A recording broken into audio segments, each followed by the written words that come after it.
Bonjour, dans cette vidéo, nous allons créer une application de recherche des photos depuis un API. Pour ce faire, nous allons utiliser l'API Unsplash. Alors, dans un premier temps, il faut se rendre dans le site web unsplash.com.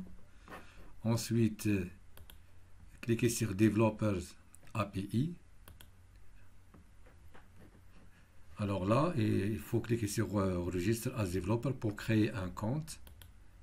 Et comme ça, vous pouvez avoir un clé d'accès. Donc là, il faut fournir les informations nécessaires pour créer le compte sur ce site. Alors, une fois le compte est créé, alors vous pouvez cliquer sur Developers API. Alors là, vous cliquez sur Your Apps pour créer une nouvelle application pour pouvoir acquérir un clé d'accès. Donc je crée une nouvelle application. Alors il faut cocher et accepter le contrat, les termes. Donc accepte. Donc je fournis le nom de l'application. Donc je l'appelle par exemple My App Flutter.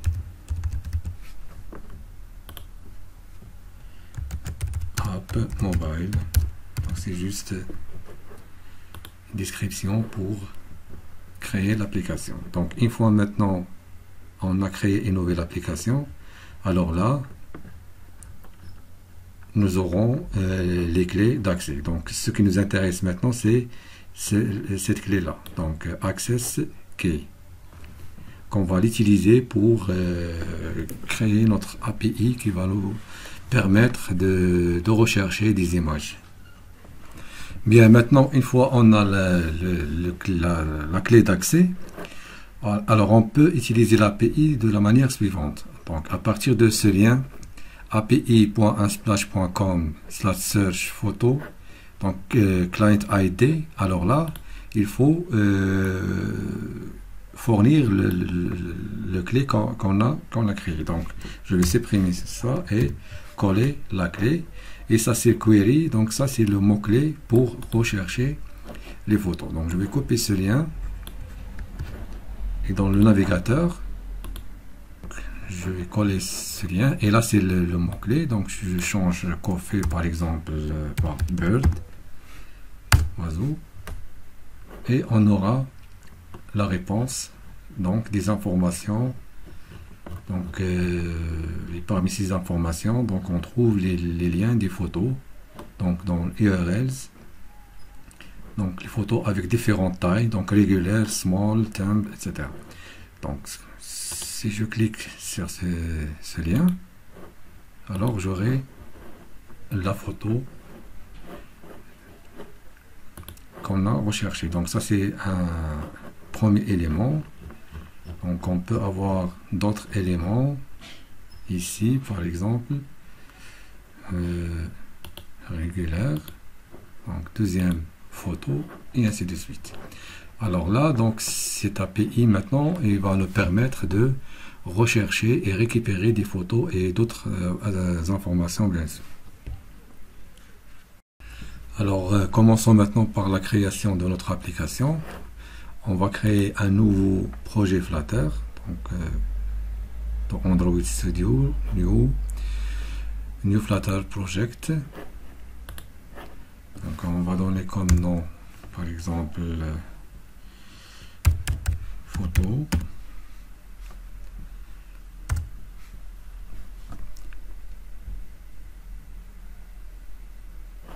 New window.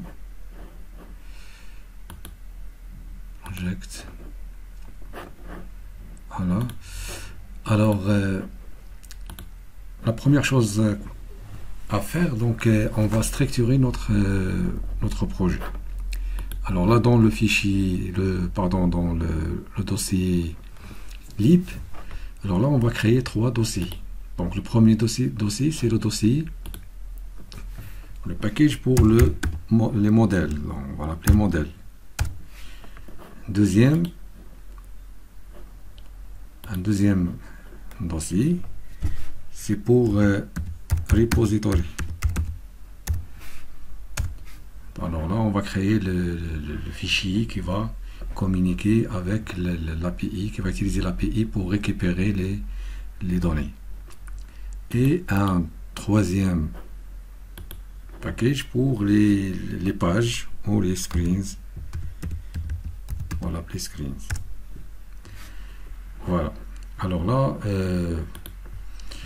on va commencer par la création de modèle. C'est pour cela donc je reviens à notre API. Lorsqu'on utilise l'API, on récupère des données sous forme d'un fichier JSON.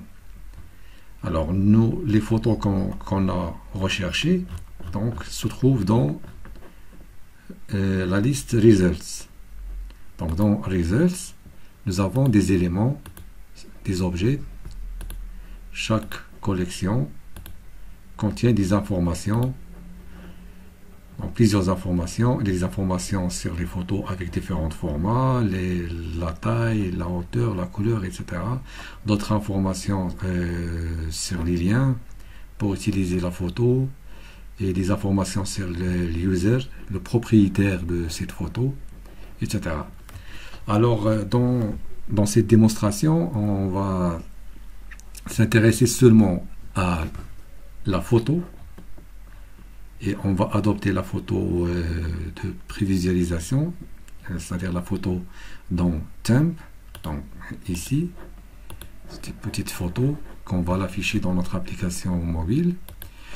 Et on va afficher aussi, on va récupérer aussi le propriétaire de cette photo, donc le name. Donc name c'est dans user, et le lien de notre photo temp c'est dans URLs.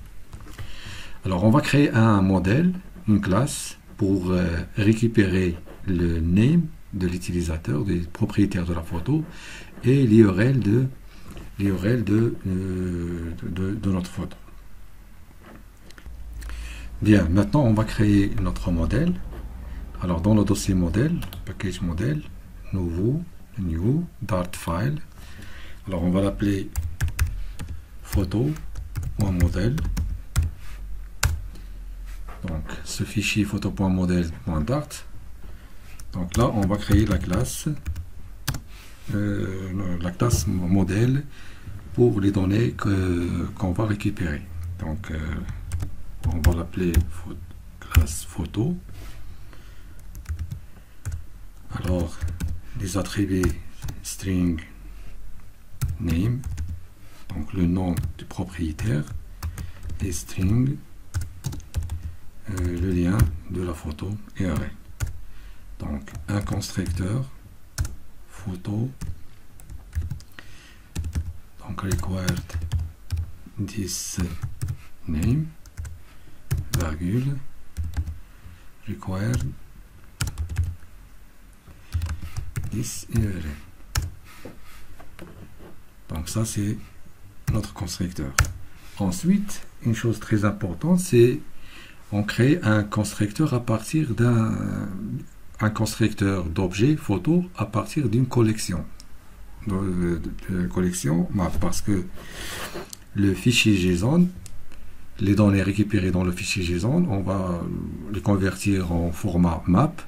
Donc à partir du format map, on va créer l'objet, notre objet photo. Donc c'est pour cela on va utiliser factory. Donc la classe photo.fromJSON.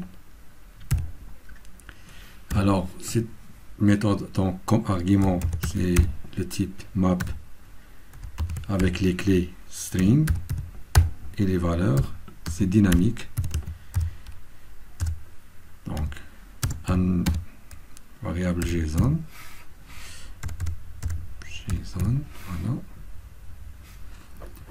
voilà.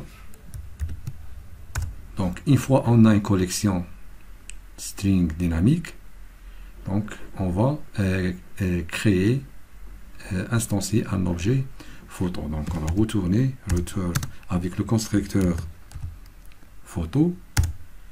Donc name c'est à partir de la collection. Alors là ce qu'on va faire, on va récupérer cette liste results.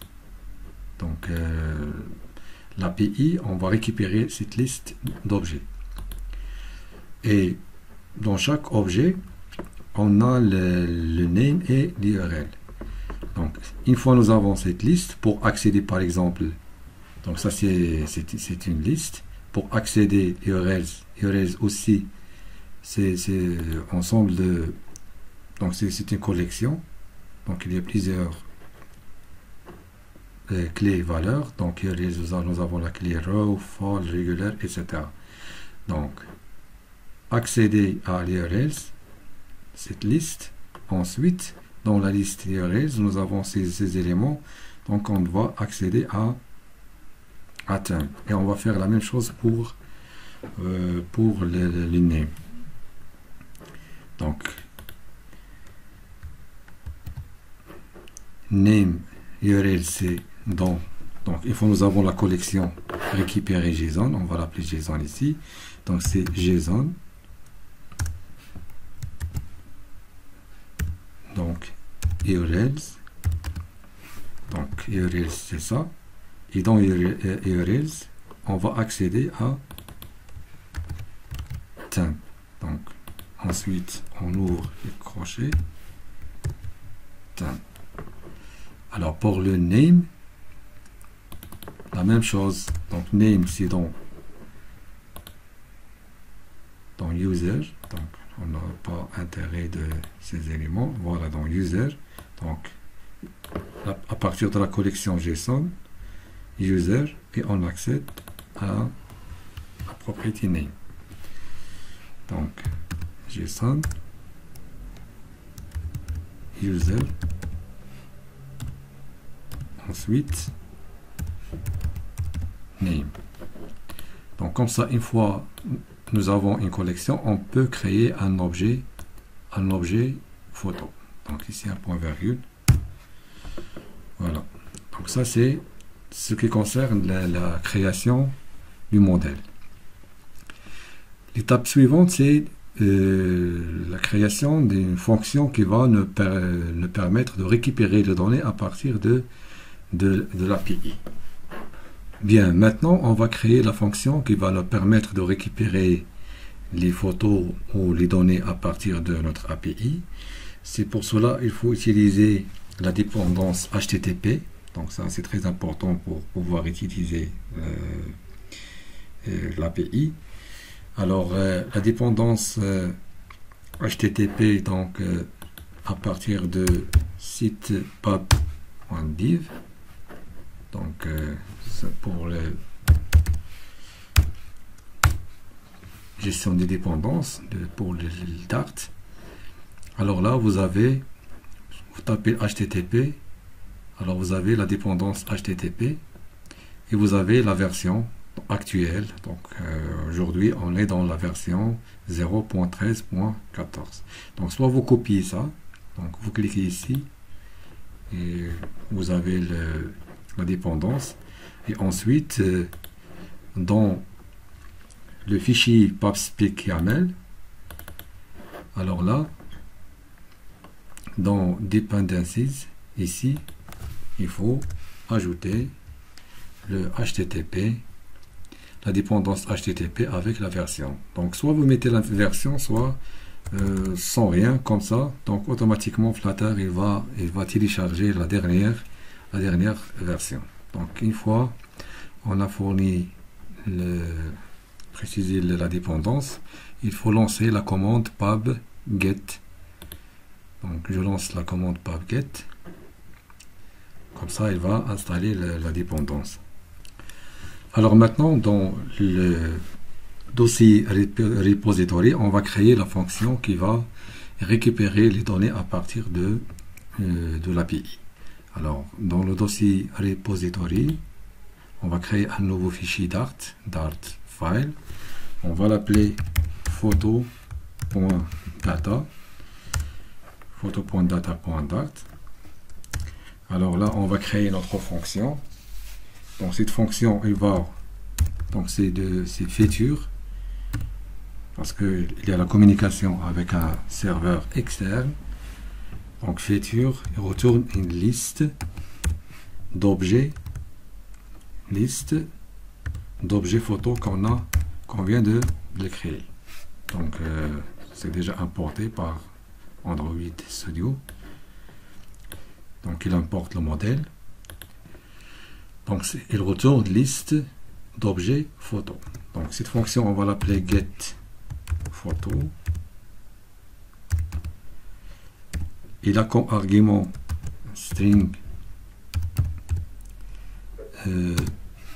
mot-clé, comme ça. Donc c'est une fonction asynchrone. Voilà. Alors là, donc on aura besoin de l'URL de l'API. Donc l'URL de l'API, donc ici, ça c'est notre URL. Donc avec la clé d'accès et le query on a ici le mot-clé. Donc on va copier ça et on va créer donc une variable de type URI. Donc on va l'appeler URL est égal à que reçoit. Donc il faut convertir, donc le lien il est en format string, chaîne de caractères. Il faut le convertir en format URI. Donc point parse. Donc là on va fournir notre lien de notre API en format chaîne de caractères. Alors là on va faire le changement suivant. Donc on va supprimer ce mot-clé et on va le concaténer query est égal avec plus mot-clé, avec le mot-clé de notre fonction. Donc comme ça, lors de l'utilisation de la fonction, donc on va fournir un mot-clé et on va l'injecter dans l'URL pour récupérer les informations qui concernent ce mot-clé. Alors maintenant nous avons l'URL. Alors maintenant on va récupérer la réponse. Donc final, on va l'appeler response, une variable response qui est égale à await. Donc il attend la réponse. Donc notre fonction asynchrone. Donc on a ici await. Donc c'est HTTP. Donc là on va utiliser le HTTP. Alors on n'a pas importé HTTP. Donc ici on va apporter import HTTP avec alias as HTTP. Et voilà, donc ici c'est http.get. Donc get URL. Ensuite, on va vérifier est-ce que la requête est bien exécutée. Donc c'est pour cela on va tester avec le code. Donc if response.status code égale à 200, c'est-à-dire bien exécuté. Donc on va faire un traitement, sinon else, on va générer une exception, donc throw exception, donc un message par exemple erreur. Alors là c'est tout se passe bien. Alors là on va récupérer notre data à partir des fichiers JSON. Alors on va créer var tab, variable tableau si vous voulez. Donc est égal à quoi? Donc à partir de l'objet JSON point décode. Donc ici il faut pour pouvoir utiliser des JSON.decode, donc on doit importer convert le package convert de Dart. Donc ici c'est décode.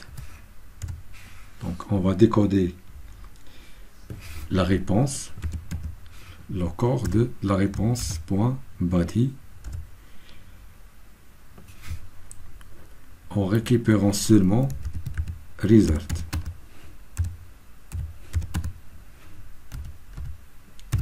Alors qu'est-ce qu'on a fait maintenant? Donc ça c'est, je reviens toujours à notre API, donc il récupère un fichier JSON de la forme suivante. Alors ce qui nous intéresse nous, donc dans cet exemple, on va récupérer cette liste. Donc c'est pour cela on s'intéresse dans le corps de la réponse à la liste results. Donc c'est pour cela dans le code ici, donc on va décoder le response .body entre crochets on utilise results. Donc dans la variable type nous avons le type map à partir de fichier JSON à partir de la liste results.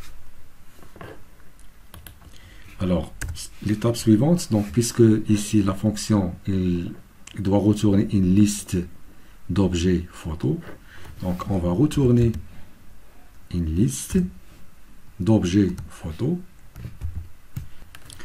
Donc on va retourner une liste d'objets photos à partir de collection map. Alors cette liste là, donc on va parcourir la liste type, donc c'est une liste de collection. Alors .map, et là on va utiliser une fonction arrow, fonction anonyme, donc pour chaque élément E. Donc on va retourner un objet photo.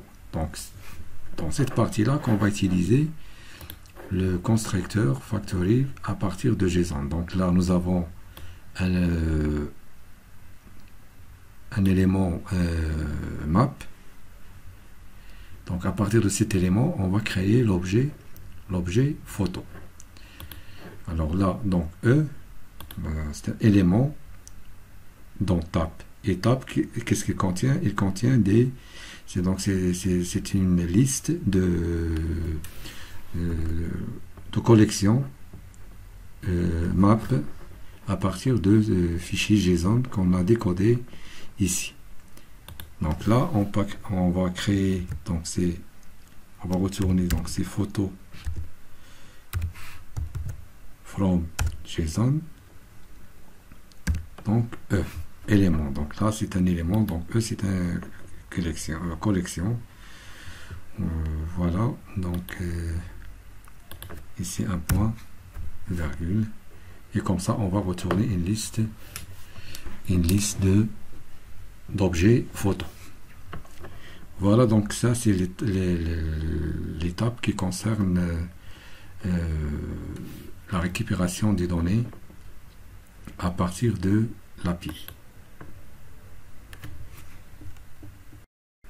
Bien, maintenant on va passer à l'étape d'affichage. Alors dans le dossier screens, on va créer un fichier Dart qu'on va l'appeler photo.page. Alors c'est dans ce fichier qu'on va créer un widget, stateful widget, pour rechercher et afficher les photos. Donc tout d'abord on va apporter le matériel. Ensuite on va créer un stateful widget qu'on va l'appeler photo page. Alors dans ce widget, donc il va retourner un scaffold avec un bar,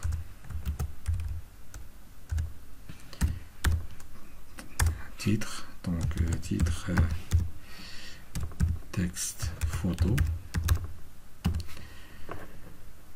et le body, donc un container, donc avec des margines, donc each inset.all, on va mettre 10. Ensuite le child, donc on va utiliser une colonne, donc avec children. Donc pour le moment on va afficher seulement un texte, donc API photo, voilà. Et dans le fichier main.dart, alors là, alors ce qu'on va faire, donc alors je vais supprimer le tout, on va refaire, donc on va importer le matériel Dart comme d'habitude. Ensuite on crée la fonction main. Donc dans le main on exécute donc run app la classe myApp. Donc la classe myApp c'est une stateless widget. Donc myApp. Alors là, donc dans la méthode build, on va retourner un matériel app. Et dans son matériel app, là, donc on va créer des routes. Donc route. Donc la route par défaut. Donc une fois on lance l'application, on va exécuter, on va lancer la page. Donc contexte. On va lancer la page photo page.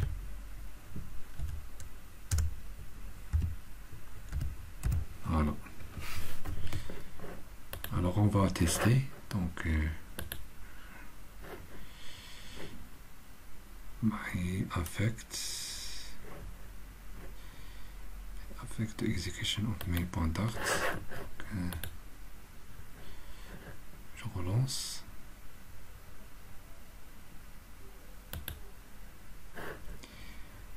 Il y a une erreur quelque part.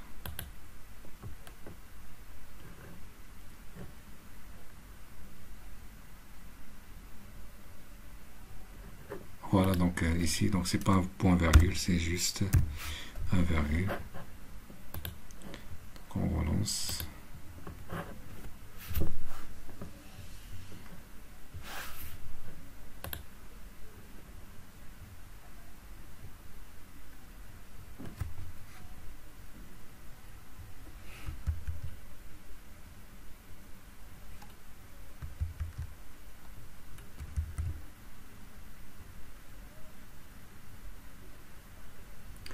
Voilà, donc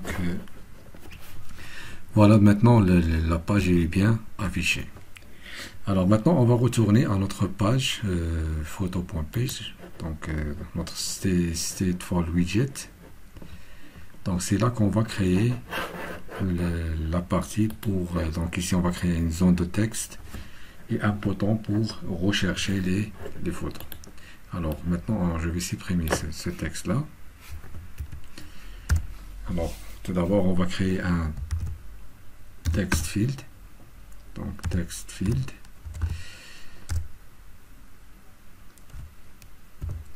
Alors, ce text field, donc, on va utiliser un style. Donc, text style. Donc, font size 18. Et une couleur, colors, par exemple. Ensuite, décoration, donc input decoration. Alors là, on va utiliser label texte, donc mot clé. Et bien sûr, on aura besoin d'un contrôleur. C'est de cette zone de texte qui va me permettre d'accéder au contenu. Donc si j'enregistre là, voilà, donc nous avons notre zone de texte. Alors on va créer un contrôleur ici.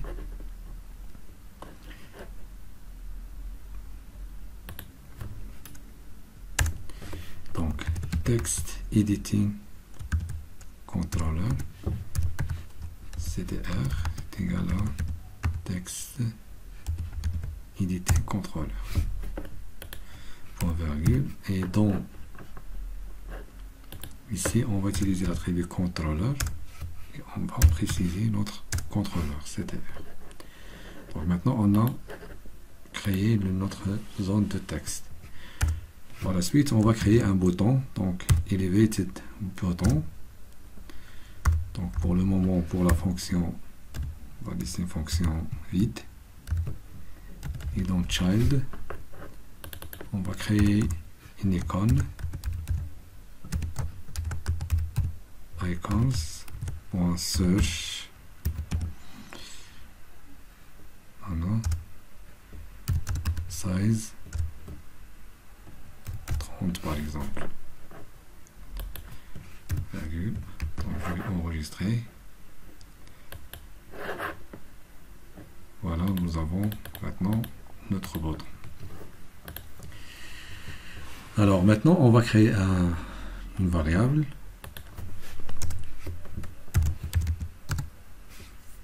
de type feature, la feature avec liste d'objets photo. On va l'appeler photo.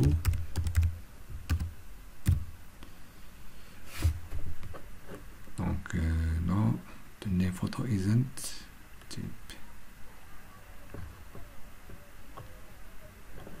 Alors il faut importer photo. Donc photo c'est dans le modèle, donc import modèle. Voilà.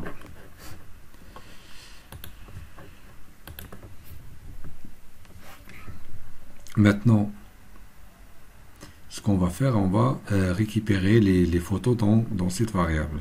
Donc, dans cette bouton, donc ici, on va saisir un mot-clé. Une fois on presse le bouton, il faut exécuter la fonction. Cette fonction-là, get photo. Donc, il va prendre un mot-clé et exécuter, l'injecter dans l'API pour récupérer la liste des photos. Alors ici, donc set state, parce que l'affichage sera changé. Donc, dans photo, donc on va affecter get photo et comme mot-clé, c'est le contrôleur CTR. Texte.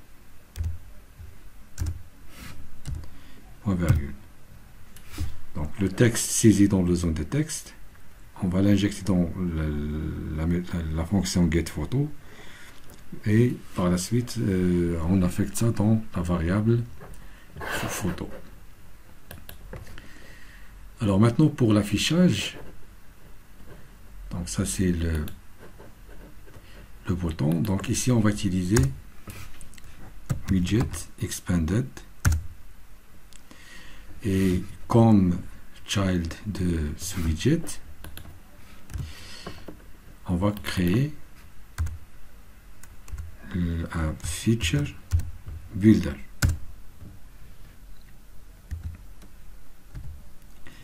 Alors ce feature builder, qu'est-ce qu'il a comme, donc il a le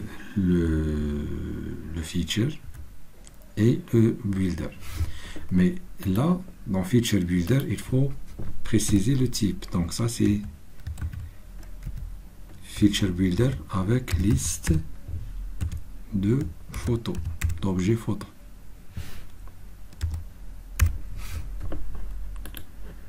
Alors la propriété feature c'est la variable photo qu'on a créée, dans lequel on récupère les éléments, et builder. Donc builder, ici on va créer une fonction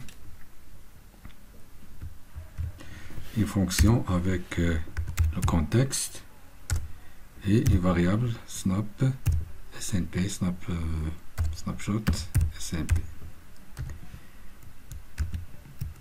Alors la variable snapshot c'est la variable qui accède aux data. Alors, première chose à faire, c'est de tester est-ce qu'il y a des données. Donc, on va utiliser if snp.hasData.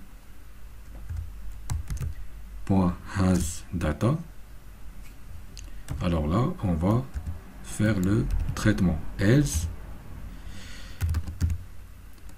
Donc, on va retourner.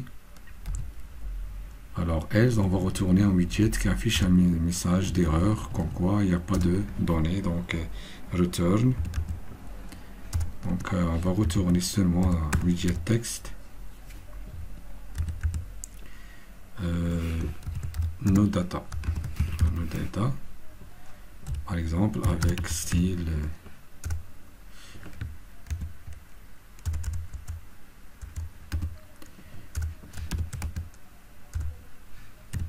Utilisé comme couleur, color, donc colors. Widget.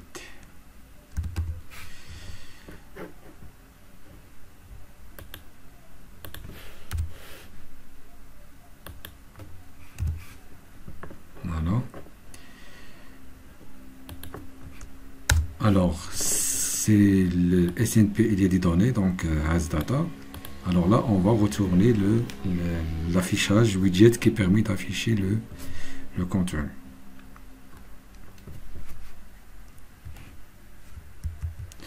Alors maintenant, il y a les données, donc on va retourner, on va afficher donc on va afficher les images, les photos. Donc c'est pour cela, on va utiliser le widget list view avec le constructeur builder. Donc list view builder. On va vérifier ici. Alors list view builder. Donc item count. Donc le nombre d'éléments, c'est le snp snapshot.data .length. D'accord. Ensuite, le item builder. Donc là, il faut utiliser une fonction pour retourner un widget. Donc c'est context et index. Donc index.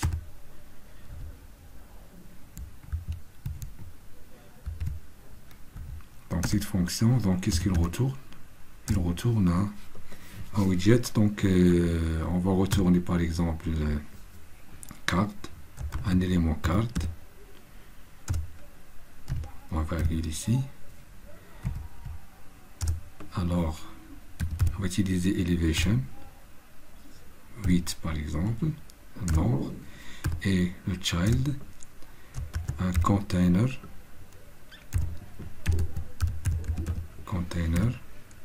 Donc on va préciser la taille de ce container, donc la largeur, donc c'est toute la largeur, donc double point infinity, et la hauteur height 200 par exemple. Alors le child des containers, donc le child ça sera stack, widget stack. Alors widget stack avec children, on va utiliser widget align. Alors align, il a comme attribut c'est alignment. Donc alignment, donc on va afficher l'image à gauche. Donc x c'est -1 et y 0.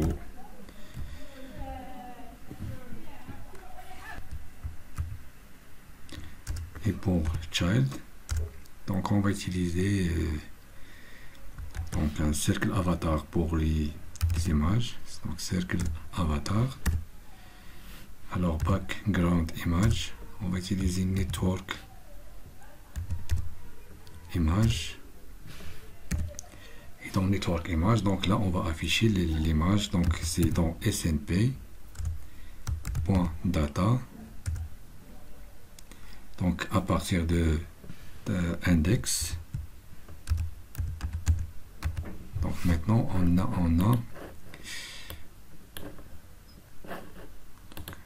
index. Donc, ça, c'est un objet photo. Donc, point URL.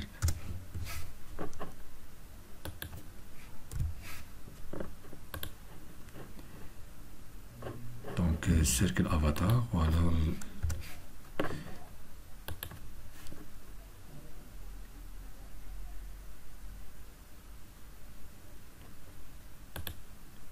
Donc, il se termine ici. Donc, là, donc, utiliser Radius 100, par exemple. Donc, je vais enregistrer et voir. Donc, on a une erreur qui dit que le photo n'est pas initialisée. Alors, on peut faire la chose suivante. On peut initialiser photo en utilisant une méthode initstate. Alors, ici,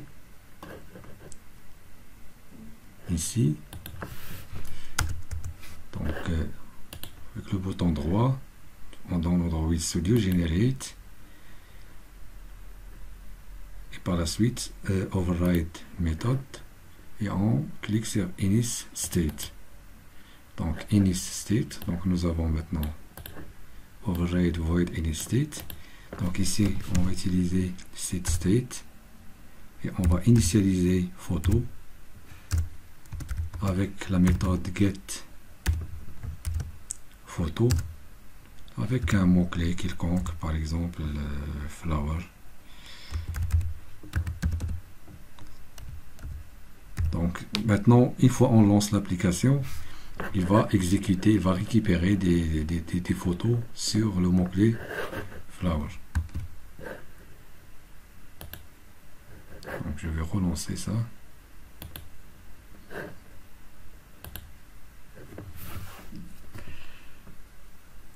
Voilà, maintenant donc, parce que donc une fois on lance l'application, donc nous avons des photos sur.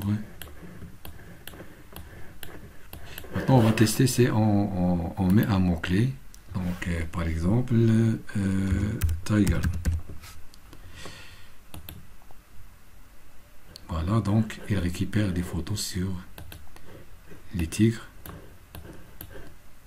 Donc ça marche. Donc ce qui reste maintenant, c'est afficher le nom des propriétaires ici à côté de la photo. Alors on va retourner maintenant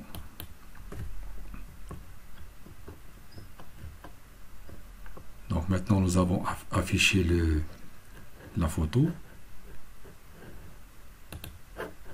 Donc un autre élément align, toujours dans widget stake,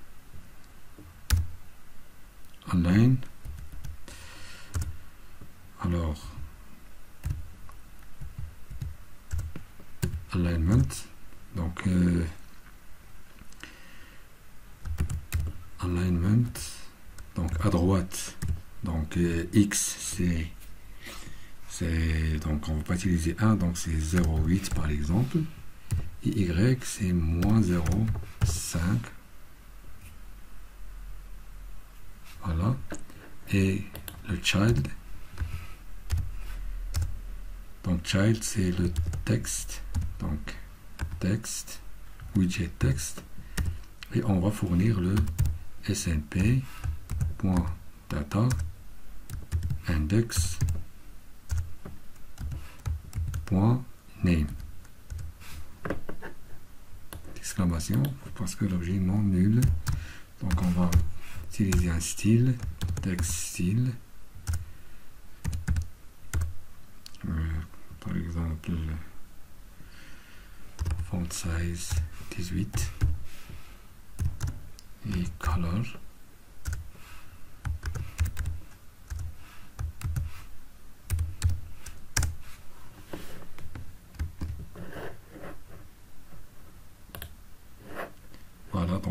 nous avons les noms, le nom des propriétaires de chaque photo.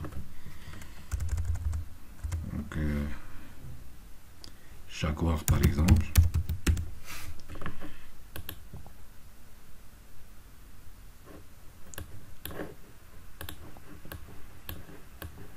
Voilà, donc nous avons le nom des propriétaires. Et comme ça, on a créé une application qui permet de fournir de rechercher les photos à partir d'un mot-clé.